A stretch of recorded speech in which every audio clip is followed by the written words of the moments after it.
Welcome back to the channel, fellas. Hey, we're we're complaining about journalists. Let's be honest. So IGN made a review for Monster Hunter World and or Monster Hunter Wilds. Sorry, wrong W. And we're gonna go over it, right? Monster Hunter Wilds. Admittedly, I'm a huge Monster Hunter. Oh, huge is saying much. I never played Rise, for example. But I'm a Monster Hunter fan. Casually, I guess. Not a casual. The way I play video games, no video game that I play is casual. But I know more than a regular person, and I know less than an actual Monster Hunter player, right? There's a lot of players out there that are nuts, right? We've got we've got the blindfolded girl saga on our channel as well, right? We went over that one, like the the lady that thought she could yeah, that was a good story. Today's story, not so good probably. IGN makes a review on Monster Hunter Wilds, and I haven't seen it myself. We're gonna go through. I didn't want to pre-watch it, so we're gonna go over it together. But apparently, there's a bunch of doozies in there. So without further ado, let's jump into the IGN review and let's see what the people that gave Concord a 7 out of 10 and Veilguard a 9 out of 10 have to say about Monster Hunter Wilds. After the massive success of both Monster Hunter World and Monster Hunter Rise, it makes sense that Capcom would do whatever it can to welcome that wider audience into the next frontier. That's exactly what Monster Hunter Wilds does. Game looks good, dude. The already excellent process of I look forward turning to big it. Scary dragons into silly little hats to be faster, more flexible, and less fiddly than ever before. The other side of those dual blades, however, is that Wilds is light on any real challenge, even for what I'd expect at launch, never asking me to think hard about my equipment. But while the monsters may not pose much of a threat this time around, smart tweaks to combat still mean the act of carving them up has rarely felt better. So wait, what do you mean all the monsters suck? Here's the thing I already immediately have to ask, right? I did see like some no, actually, I didn't see the points of it. I saw people complaining about it, but so I'm kind of preloading here. But if he means the campaign, which campaign in Monster Hunter ever gave you problems? It's like saying, well, I got the 60 on World of Warcraft, I stopped playing, and I didn't really like the game. I mean, getting to 60 is an experience, but 60 is where the game starts. You know what I mean? It's one of those games, guys.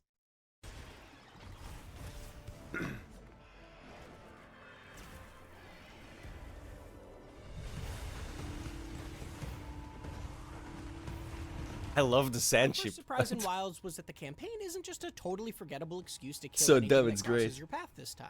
Okay, it's still mostly that as you explore yet another uncharted land to solve some mystery, but while the story itself isn't particularly fresh, the difference here is that the characters within it are actually pretty great.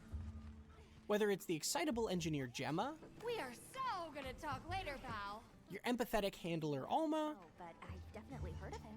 or the total space cadet of a biologist Eric, This forest is amazing. your team is full of likable I've never heard personalities the and English little voices. character arcs throughout the gorgeously animated cutscenes. See? Told you they'd be fine. And that was enough to get me more invested. The revamped structure of Wilds also Does look means great, that dude. I campaign can't is wait. significantly shorter than I was expecting. 4 more I days, reached the credits guys. in just 15 hours and didn't have to fight a single monster twice in that time, getting enough materials from any initial encounters to keep my gear up to snuff and jump right from one mission to the next. When you compare that to the 40+ hours it took to see the end of the story and world, it feels like the intent is to allow more people to quote-unquote beat Wilds. And I certainly appreciate how that shift toward approachability might appeal to anyone who has been traditionally intimidated by the series. Did it take 40 hours to get to the world? There's no way it takes that long. Maybe the first time, I guess. Completely clueless.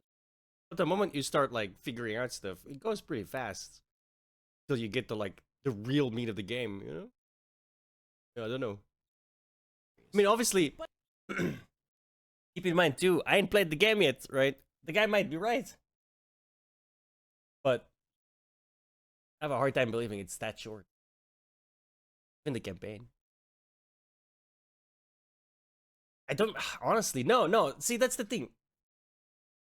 the campaign doesn't matter. If you're to the campaign in 15 hours, okay, that doesn't matter. What's after the campaign is what matters. It's a Monster Hunter game. It's like, again, how do I explain this? I want to make a little bit of a comparison to, like, say, Path of Exile or Diablo 2, where if you play till the end of the campaign, you're like level what, 25, 30 out of a maximum of 100. It's you cannot base your reviews off of the campaign alone when you play like a Diablo game, right? Because the campaign repeats 3 times. You know what I mean?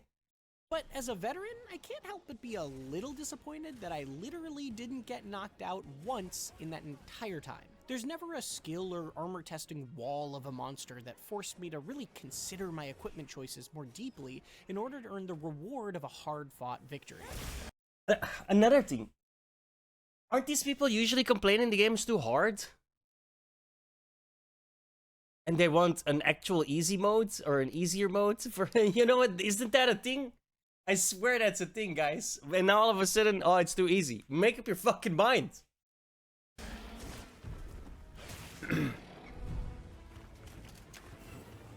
Avoiding spoilers, there is, of course, more to do once you get past the credits. That's where the larger changes Wilds makes to the traditional Monster Hunter loop really start to shine. Gone are the days of returning to a separate town between every hunt, then going down the same checklist of tasks before you're ready for the next one. Pretty much everything you need is out in the field with you, and you're never more than a lickety-split loading screen away from whichever beautiful area you want to be in. Convenient adjustments are all over the place, like food buffs being tied to a timer now that sticks around between hunts. It doesn't even tick down while in camp, making a previously repetitive process substantially smoother without removing the depth it added to hunts. They had to stop doing that, guys. Okay. Side rant. Monster Hunter, please. Stop making these elaborate cooking scenes and eating scenes, because all that shit does is make me hungry, right? And I have to go downstairs to get some food. Stop it. It all looks fantastic. I actually low-key kind of hate it because it literally makes me hungry, dude. In World as well, when this guy is making this giant fucking... Oh my god, it looks so good. I want it. No, unacceptable. The roaringly successful result of those changes is that a vast majority of the friction past games could produce as you start and stop and restart between every encounter has been removed. Now you can just check your map for monster information and go hunt. The monsters you'll face are also generally excellent. That could be a flashy newcomer like the flamenco-inspired Lalabarina, or Wild's headliner Arkveld and its chain-like appendages. But the true stunner has to be New Udra. The tentacles of Monster Hunter's first octopus-like creature can be as unpredictable to contend with as you might expect, especially when they're literally on fire. And the satisfaction of severing every single one of them over the course of a hunt is second to none. The appeal of Monster Hunter's fights has always been how it empowers you with flashy moves and hard-hitting attacks, but knowing when to strike and where to stand and how the monster will behave next is just as important as figuring out which buttons to press. That's true in Wilds too, but God, look at this game, dude. It looks fantastic. They really do a great job on these games every single time, dude. I'm actually kind of mad with myself that I never really played Rise. But it's like, there's 3 more days until Wilds comes out. I ain't gonna start now. You know what I mean? Like, I can't wait till this game comes out. A bunch of my friends are gonna get it too. We're gonna stream the hell out of this. You best believe it. Forgiving here. For example, you can adjust your footing a little more mid-combo, resulting in fewer moments where a mistimed attack with a long animation had me embarrassingly slicing at the air.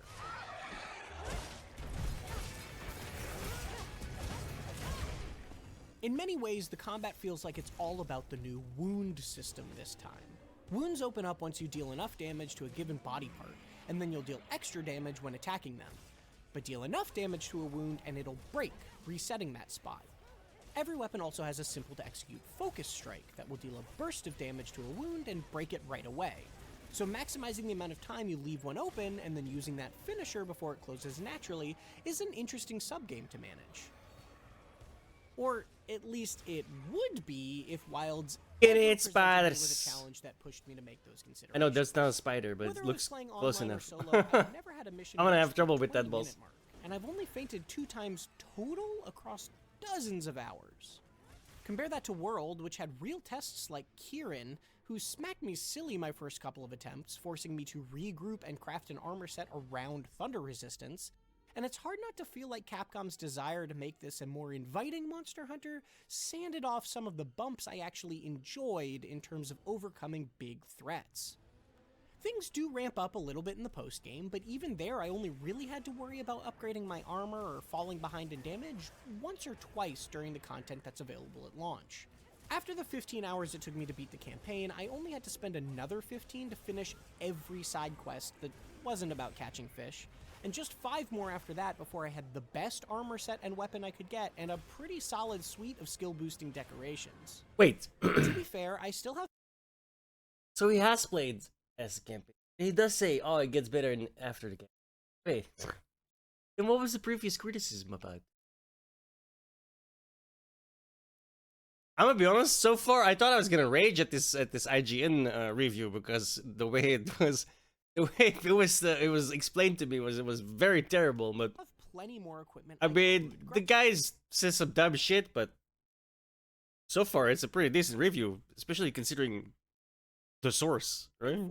But my usual desire to get the top-tier weapon of each elemental type and put together specialized outfits for certain challenging fights just isn't here this time, because those fights aren't here either. I think a lot of this comes down to raw numbers that could hypothetically be tweaked in one of the many patches that are sure to come, but some of what makes things so easy also seems to be baked into the bones of Wilds. For example, nearly every time you focus strike a wound, the monster gets locked into a little stagger animation, and you'll be breaking wounds a lot. Meanwhile, on the crafting side of things, my hunt for the best armor was way shorter than I ever expected because materials that are usually super rare can sometimes show up as guaranteed rewards when looking at the monster list on your map. That was excitingly convenient initially, but it's also what brought that loot chase to an almost trivially fast end. Perfection. I'll be honest, the loot grind in World is it's kind of rough. I kind of hated that part. I imagine this Making it a little depends how much they do it, right? But making it a little better on that front is not a bad thing in general.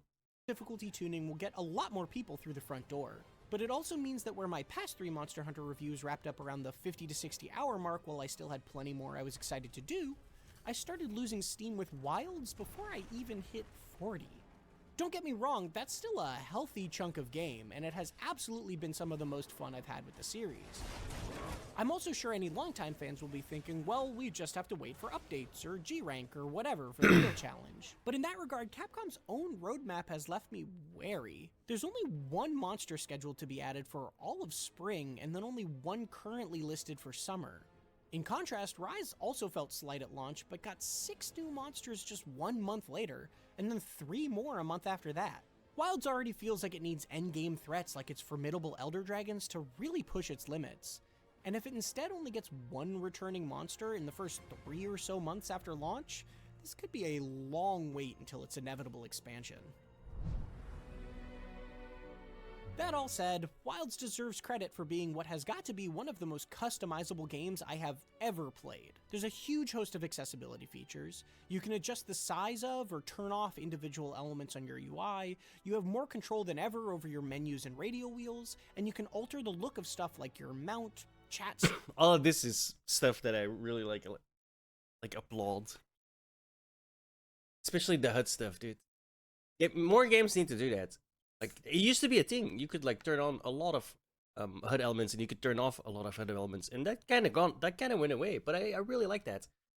Like, look at Elden Ring, for example. They don't really give you too many options, just like off, on, or auto hide. But the fact that I can just turn it on is great. I like to see my HUD. I don't like it when my HUD like randomly disappears just because I am not in a fight or anything. Like, I like to have the option, right? So the options are there. I like that they expanded the options in Wilds. Especially with the HUD, right? I don't really care about this stuff. Like, this is a given, you know. Like, if you're gonna have like your own encampment, etc., then obviously being able to design it slightly is obviously a bonus. But the HUD customization, way more games need to start doing that again. Set 2, essentially doubling the cosmetic options previously available as you get into the all-important fashion side of things towards the end. Partying up online has also been made more robust, letting you run around each map with your friends and seamlessly flow from hunt to hunt without having to regroup at camp between each mission. And even if you're largely planning to play solo, there are quality of life changes here for you too. That could be the surprisingly competent AI support hunters that fill empty spots in your party when you fire an SOS flare, but also the inclusion of an online single-player option that lets you fire flares to get help, but still pause the action entirely before you do. Monster Hunter Wilds continues to smooth off the rougher corners of the series in smart ways, reducing as much friction as possible that could get in the way of you grabbing any of its exceptionally fun weapons and planting them firmly in a monster's hide. But in that quest to make Monster Hunter more approachable, Wilds is sliced a little too close to the bone in some places, trimming its challenge back so much that I barely needed to engage with its in-depth equipment system at all this time to become an apex predator. Its more flexible combat is still some of the most fun I've had with the series, but like the blustering lightning storms of its gorgeous desert, it burns brightly but briefly until Capcom unleashes some real endgame beasts to challenge us. How's it an 8? See, this is what people are mad about. Guaranteed. An 8? You gave Concord a 7. That game was dead before it launched. You gave Veilguard a 9. That game was the biggest pile of shit I have played in the last 10 years. Okay? Like, this is what it looks like when IGN gives a seemingly honest review, right? And what it looks like when IGN gets their... Oh, I can't say that.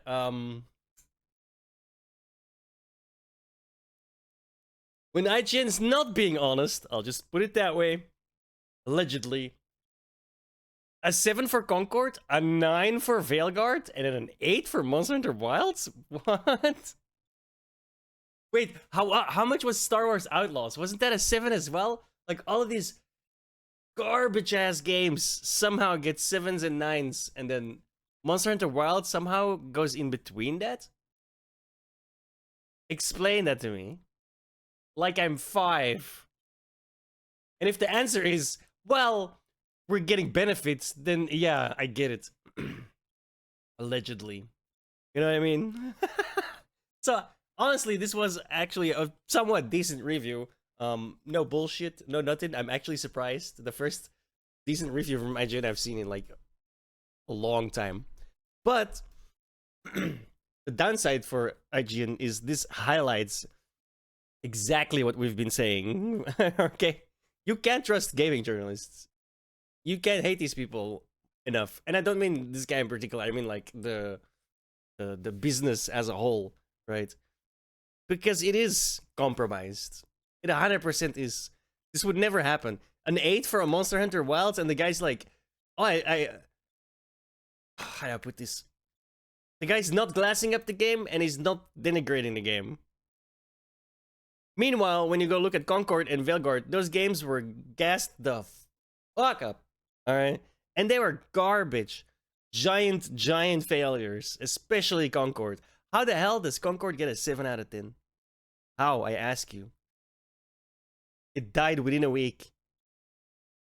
How's Veilguard get a 9 out of 10? Is what one of, it's literally, and I don't say this because, oh my god, Wokies and DEIs. That is one of the worst games I have played in a long time, alright? The combat, super boring. The writing was atrocious. The game treated the player like he was a 5-year-old moron. Like, everything about that game sucked, and you gave it a 9. A 9! 9 is masterpiece, alright? A masterpiece does not crash and burn within 2 weeks. A a masterpiece does not make a studio get fired, okay? like, like, what planet are you living on? I'm actually surprised. Brazil IGN gave it a 9.5. Oh, these people are so bought. Allegedly. Ugh. I wish the chatters didn't say that. I didn't know that. 9.5. Bro, I don't know any game that's a 9.5.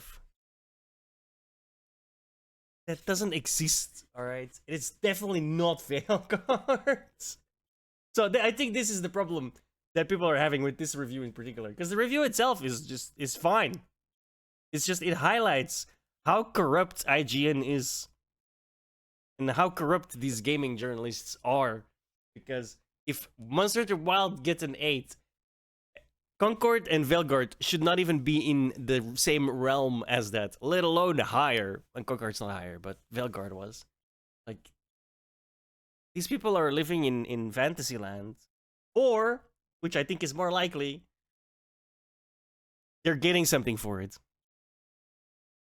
Not necessarily just money, straight up money, right? Because that would be really dumb to do. But, you know, access, favors, I don't know, political slants. Something is going on. Because this is not normal. And everyone knows it. Which is why even this review is getting dragged through the mud, right? 3k likes, 9k dislikes. The review itself is just, it's fine. It's a fine review. If that's what the guy thinks, that's fine, right? But you can tell. You can just tell from how this review played out to how the other reviews played out, like Concord, Veilguard, all of the wokey avowed, all of the wokey nonsense, and the wokey nonsense. I shouldn't put it like that, right? Because here's the thing that I fervently believe. The problem with those games is not that they're woke. It's that's all they were. Veilguard has nothing to it besides shitty writing and its political messaging. Concord had nothing to it besides its wokey exterior of like, oh, let's make the characters look as ugly as possible. Right? How'd that work out for you? Right? Oh, you went bankrupt. All your employees got fired. Oh, okay. Can you people please start taking the hint? All right, we don't want this garbage. We don't want your political nonsense. We don't want your pushing of narratives, right? Give us, if I shit you not, if IGN made this kind of review all the time, there would be no problem. And by no problem, I mean, I don't mean like, oh, no problem, right? There's always gonna be people that like, whether you like it or hate it, they just don't like you, or they don't like the fact that you're saying something bad or good about a game they like or hate, right? There's always going to be contrarians, so you'll always have like the some kind of pushback on your reviews, but not like this. Right? If you weren't so obviously biased in other cases, then this would not be an issue, right? I don't think there's anything wrong with this review. Actually, I really think it's a decent review. I don't agree with some things he says because it doesn't feel like this guy's an actual veteran of the game. Like, oh, well, I played a little bit of post-content. Oh, congratulations. That post-content's where the game starts. You know what I mean? But a reviewer doesn't need to be. I just want your honest opinions. And then I'll incorporate that into my own thinking and decide for myself. So in this case, I don't think the review is... The like to dislike ratio is like deserved, right? But I totally understand why it happens, because this shows exactly what the problem is with IGN, right? Like, you can clearly tell the difference between this review and Veilguard's review, this review and Concord's review, this review and all of these wokey nonsense, politically biased, slanted reviews, right? You can clearly tell the difference, and I think that is what is most annoying to people right now, because it's like, they're giving the game away with this normal review, right? Like, we just had a string of the worst games in history to come out, okay? AAA at least. And, well, They like to say that Avowed is double A, but I'm paying $70 for it. So that is not double A, my friend. You are in the triple A territory. You want to ask that kind of money, you are getting judged by that fucking measure. Okay? Avowed, absolute hot garbage. Okay? It's actually Veilguard all over again. Minus the terrible writing, right? This is why I 100% believe that this is also why Avowed is quote unquote well received with like the small amount of people that actually play it. Because people are so beaten down with utter garbage and overt political messaging that when a game comes around that's the exact same gameplay style, but it doesn't have that shit, people think it's a good game. That's like Stockholm Syndrome, fellas, okay? Like, we've been held hostage by terrible games for so long that when a slightly less terrible game comes along, y'all think it's great. Like, it's crazy. Crazy. Anyway, I think that's exactly, like, I'm going into a rant. That's exactly why this... I actually think it's a decent review. I'm not gonna lie, right? He said a couple of dumb shit that I didn't agree with, but that's normal, right? That's how life works, guys. But the reason it's getting dragged is because it's the clear, you give the game away. You showed the man behind the curtain, right? Because there's no way Veilguard was a 9. There's no way Concord was a 7. So those are my thoughts. Let me know what you think in the comments below. Thank you all so much for hanging out.